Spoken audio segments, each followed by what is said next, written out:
আসানসোল পৌর কর্পোরেশনের 57 নম্বর ওয়ার্ডের নিত্যানন্দ পল্লীর স্থানীয় বাসিন্দারা বিক্ষোভ দেখায়। ওই ওয়ার্ডের কাউন্সিলরকে নিজের অফিসে আটকে রেখে রাস্তা অবরোধ করে বিক্ষোভ দেখায় দলীয় কার্যালয়ের সামনে। পরে এক কাউন্সিলরের আশ্বাসে সড়ক অবরোধ উঠে যায়। স্থানীয় কিছু লোক বলেছেন যে এখানকার বিজেপি বিধায়ক অগ্নিমিত্রা পাল জয়ের পরেও এই এলাকায় আসেননি, তিনিও এর জন্য প্রতিবাদ করবেন। স্থানীয় ওই কাউন্সিলর কি বললেন শোনাবো আপনাদের।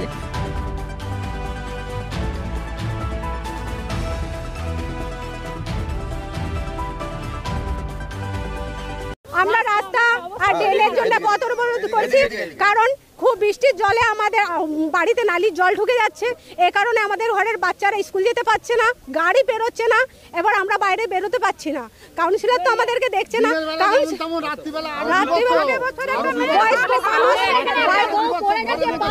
কাউন্সিলর বলছেন এখানে জনবসতি বেশি আর আমি ভোট পাচ্ছি না সেরকম, ওই জন্য আমি এখানে কিছু কাজ করতে পারবো না। এবার বলুন আমরা কোথায় যাব, আমরা কোথায় যাব? আর যারা গাড়ি নিয়ে বেরোচ্ছে, যাদের নতুন বাড়ি হচ্ছে, গাড়ি বেরোচ্ছে, তাদেরকে আমরা বলছি রাবিশ ঢালুন, তারা রাবিশ ঢালছে। আবার বৃষ্টির জলে সে রাবিশ তো ধোয়া হয়ে চলে যাচ্ছে।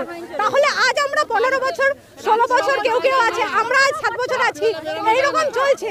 আর কত বছর চলবে বলুন? আমাদেরও তো দরকার রাস্তা, আমরা রাস্তা চাইছি, রোড নালি জল, এগুলো আমাদেরকে জলটা কাউন্সিলর এখন 7 দিন টাইম নিয়েছে যে এখন রাবিশ ফেলবে।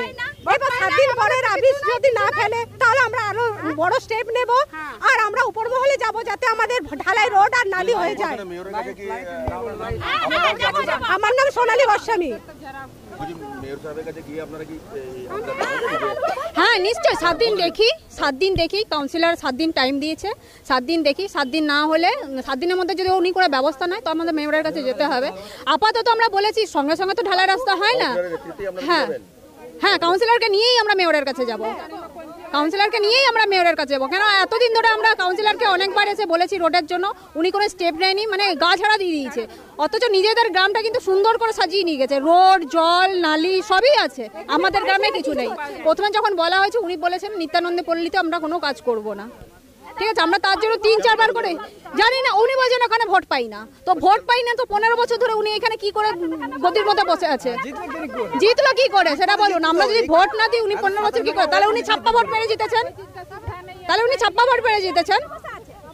যখন আমরা আজকে স্টেপ নিয়েছি যে না আমরা পথ, অনেকবার ভালোভাবে বলা হয়েছে উনি শোনেননি, ঠিক আছে, তারপর আমরা পথ অবরোধ করেছি। করার পরে উনাকে আমাদের পাড়ায় নিয়ে যাওয়া হলো, রোড দেখলো, রোড দেখার পরে 2-4 গাড়ি আমরা রাবিশ ফেলবো। 2-4 গাড়িতে কি হবে রাবিশ? 2-4 গাড়িতে তো কি একটা রাস্তাও ঠিক হবে না। হ্যাঁ অবরোধ উনি বললেন 7 দিন টাইম নিল, 7 দিনের মধ্যে আমাদের রাবিশ ফেলে রোডটা আপাতত ঠিক করবে। তারপরে মেয়রের কাছে আমরা অ্যাপ্লিকেশন জমা দেবো, উনিও আমাদের সঙ্গে যাবে। তারপরে যদি উনি না করেন তারপরে আমরা আবার ধর্নাতে বসবো। হ্যাঁ সুমিত বাজি বলেছেন আমাদের নিত্যানন্দ পল্লী থেকে আমরা ভোট পাই না, নিত্যানন্দ পল্লী থেকে ভোট পাইনি। সেটা হলে বিজেপিকে ভোট দিই। উনি আমাদের পাড়া থেকে নিত্যানন্দ পল্লীতে উনি সিসি ক্যামেরা লাগিয়ে রেখেছেন, নিত্যানন্দ পল্লী থেকে আমরা ভোট দেয় না আমাদের। তাহলে উনি রোডে রোডে সিসি ক্যামেরা লাগিয়ে রেখেছেন। হ্যাঁ এটা কাউন্সিলর বলেছে, সুমিত বাজি বলেছে। অঞ্জু গুপ্ত।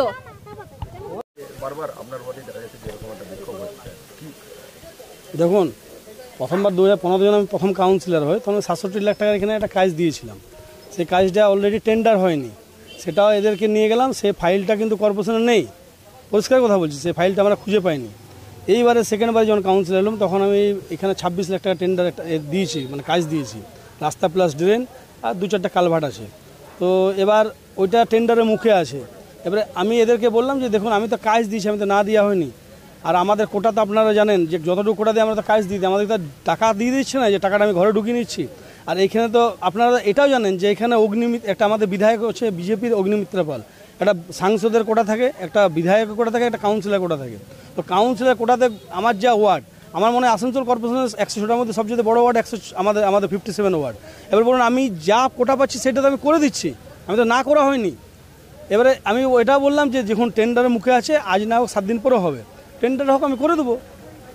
আপনার বিরুদ্ধে কেন বারবার বিক্ষোভ করছে, বারবার কেন? এবার আমার বিরুদ্ধে করছে, ওদের রাস্তা নেই, ড্রেন নেই। কিছুদিন আগে আমি আপনার 2 মাস আগে 35 লাখ টাকা পাইপ লাইনে কাজ করলাম। তো এবার যেটা পাবো সেটা নিশ্চয়ই করছি। মানুষ বলছে একবারে আমাকে 7 দিনের মধ্যে সব করে দেবো, সেটা তো আমি পারবো না রে বাবা, আর আমি তো ভগবান নই। তারা ওই এরিয়ার বাসিন্দাই বেটে সব। এবারে এত বড় এরিয়া, কাজ আমাকে 2 লাখ 5 লাখের তার কাজটা নয়, এখানে নিত্যান্ত বলতে 20 কোটি টাকার কাজ চাই। সমস্যা তো আমি মেয়রকে তো বলেছি, চিঠি করেছি, আমাদেরকে এত টাকা কাজের টেন্ডার হবে তবে তো আমরা করবো, টেন্ডারই হচ্ছে না। টেন্ডার হয়নি, একটা আপনার 26 লাখ টাকা কাজ দিয়েছে, এখনো পর্যন্ত টেন্ডার হয়নি। প্রায় 2 বছর প্লাস হয়ে গেল কাজটা, টেন্ডার হয়নি। মেয়র সাহেব বললাম, মেয়র সাহেব টেন্ডার না হলে কী করা যায়? এইটুকু 30 লক্ষ মেয়র সাহেব বলেছেন, ওটা কই এখন পর্যন্ত আমাদেরকে দেয়নি। হাতে দিয়েছেন, আমাদের তো কেউ বলেননি, কোনো ইঞ্জিনিয়ার ফোন করে বলেন 30 লক্ষ টাকার আপনারা চিঠি করুন, আমরা এস্টিমেট করবো, সেটা তো আমাদেরকে বলেনি এখনো পর্যন্ত। ওরা মেয়র সাহেব নিজে বোর্ড মিটিংয়ে বলেছে ঠিক আছে, আমাদেরকে তো ডেকে বলেনি। বলুক, আমাদের ইঞ্জিনিয়ার তো বসে আছেন, তারা তো বলুক, আসুক। আমি জনপ্রতিনিধি, আমি তো চাইছি যে রাস্তায় মেজারমেন্ট হোক, লোকের রাস্তা হোক, যত রাস্তাঘাট ড্রেনে তত আমাদের ভালো, আমরা তত ভোট পাবো, মানুষ থেকে তত ছবিটা আমাদের ভালো থাকবে। আমার নাম সমিত মাঝি, 57 ওয়ার্ড কাউন্সিলর। 3টে দাবি আছে আমাদের, আপাতত 3টে দাবি আছে। একটা হচ্ছে রাস্তা, 2টো হচ্ছে ড্রেন, 3টে হচ্ছে জল। আমরা জল ভরতে আসি ওই আমার বাড়ি থেকে, এখানটা কত কিলোমিটার সেটা বলো? কিলোমিটার কত কিলোমিটার? 700 মিটার হবে। হ্যাঁ, 700 মিটার 800 মিটার এতটা নিয়ে আসতে হয়। সে সাইকেল নিয়ে যখন আসি, রাস্তায় পুরো কাদা হয়ে যায়, সাইকেলের চাকা ঢুকে যায়, জল আনা যায় না, প্রথম কথা। দ্বিতীয় কথা, পুরুষ মানুষ যদি না থাকে, কত বছর ধরে এটা বিগত 6-7 বছর থেকে এই প্রবলেমটা হচ্ছে। আর যদি ঘরে পুরুষ মানুষ না থাকে, তখন ঘরের মহিলারা মাথায় করে, কোমরে করে, যেমন করে হোক জল নিয়ে আসে। কোনো মহিলাকে সাইকেল নিয়েও দেখেছি আমি, জল টানতে টানতে, সে সাইকেল চালাতে পারছে না, এমন অবস্থা। বিরুদ্ধে নয়, আমাদের একটা খুব দুঃখ ছিল। আমরা মেয়র সাহেবকে, আমাদের যে কাউন্সিলর সাহেব আছেন, প্রতিনিধি আমাদের, আমরা তো এনাকেই বলবো। আমরা শুধু বহুবার এসে বলে গেছিলাম, রাস্তা দেখিয়েওছিলাম, আজকে আবার পুরো দেখালাম ঘুরিয়ে ঘুরিয়ে। এই অবস্থার মধ্যে আমরা যাতায়াত করব কিভাবে? এটাই বলছি, আপনাদের মিডিয়ার মাধ্যমে বলছি, যেন রাস্তা 2-3 ঘন্টার মতো আমরা রাস্তায় এখানে দাঁড়িয়েছিলাম, এই কারণে, না হলে আমাদের আর হতো না, উপায় থাকেনি। হ্যাঁ, কাউন্সিলর এসেছিলেন, উনি ঘুরে গেলেন, সমস্ত কিছু দেখলেন। হ্যাঁ, উনি আশা দিয়েছেন আজ মঙ্গলবার, আগামী মঙ্গলবারের মধ্যে রাস্তাটা যাওয়ার উপযুক্ত উনি করবেন। তারপরে পরবর্তী ঢালাই রাস্তা হোক, ড্রেন হোক, যেগুলো হবে, তার জন্য আমাদেরকে মেয়র সাহেবের কাছে যে একবার আমাদেরকে লিখিত একটা দিতে হবে। আমার নাম হচ্ছে লালটু মিত্র। বলছি যে এখানকার তো আমাদের বিধায়ক অগ্নিমিত্র পাল, ওনার তো মুখ দেখতে পাওয়া যাচ্ছে না, ওনার তো এটা ওয়ার্ড, ওনাকে কাজ করা উচিত, ওনাকে রাস্তা দেখা উচিত, ওনাকে ড্রেন দেখা উচিত, উনি কোথায় ঘুরে বেড়াচ্ছেন? আমরা তার নামও কালকে এখানে কমপ্লেন করবো, কালকে আমরা রাস্তা অবরোধ করবো। কেন্দ্রীয় সরকার থেকে এত টাকা আসছে, উনি কি করছেন? একটা 57 নম্বর ওয়ার্ডে উনি একটা ইট কেটেছেন বিধায়ক, তার কোটাতে একটা ইট কোথাও কেটেছেন দেখাতে পারবেন কি? আমার কোটাতে আমি একটা ইট কেটেছি, একটা দেখান তো পুরো এরিয়ার মধ্যে। উনি কি করছেন? কালকে আমরা ওনার নামে একটা ডেপুটেশন দিয়ে পরে আমরা কালকে রাস্তা জাম করবো এখানে। আমার নাম সোমনাথ মণ্ডল, আমার 57 নম্বর ওয়ার্ডে আমরা বাসিন্দা। আসানসোল থেকে ওয়াসিম খানের রিপোর্ট, টাইমস প্রতিদিন। This channel does not promote any violent, harmful or illegal activities. All content provided by this channel is meant for an educational purpose only.